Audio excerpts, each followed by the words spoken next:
নমস্কার বন্ধুরা, অনেকদিন বাদে ভিডিওতে এসেছি। আজকে একটা 2000 লিটার ট্যাঙ্কি ফিটিং করেছি কীভাবে সেটা আপনাদের দেখানোর চেষ্টা করছি।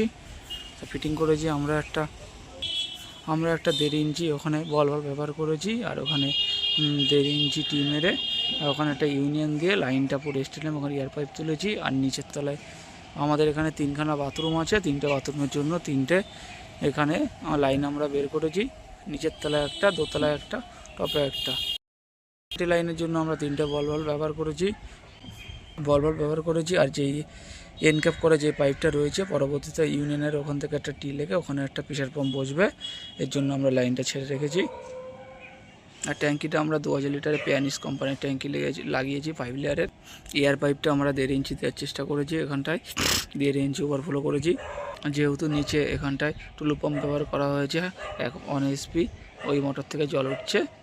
ওই ডেলিভারি লাইনও করেছি 1 ইঞ্চি। এখানে যে সমস্ত লাইন ছিল জিআই সাইডের পিছনের দিকে আমরা লাইনগুলো প্রত্যেকটা কিছুটা জিআই লাইন ছিল, সেই লাইনগুলো খুলে পিভিসি করেছি।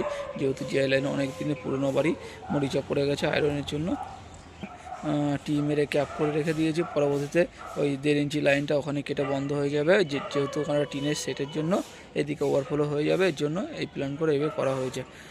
পাশে আমরা একটা আউটলেট করেছি 1.5 ইঞ্চি, পাশে একটা নিচে একটা ট্যাঙ্কি আছে, ওই ট্যাঙ্কির সঙ্গে এই কানেকশান করা হয়েছে।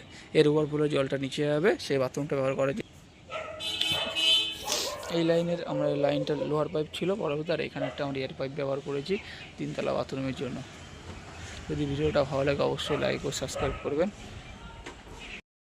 এই যে আমাদের নিচে আমরা হাফ মেন দিয়ে লাইনগুলো মিলিয়েছি, এগুলো প্রত্যেকটা 245 ডিগ্রি। আমাদের পরবর্তীতে হাফ বেন ছিল না, এর জন্য নিচের লাইনটা আমরা নিচে যে লাইনটা গেছে একতলার জন্য সেই লাইনটা এলবো দিয়ে মিলিয়েছি। আর আমরা প্রত্যেকটা পিভিসি স্যাটার গিলাম ব্যবহার করেছি, করে ওই লাইনটা সোজা নিয়ে গিয়ে 245 ডিগ্রি এলবো এবং পিভিসি এলবো দিয়ে মিলিয়েছি। আর উপরে লাইনগুলো দেখছেন দেখা যাচ্ছে 45 ডিগ্রি দিয়ে আমরা মিলানোর চেষ্টা করেছি।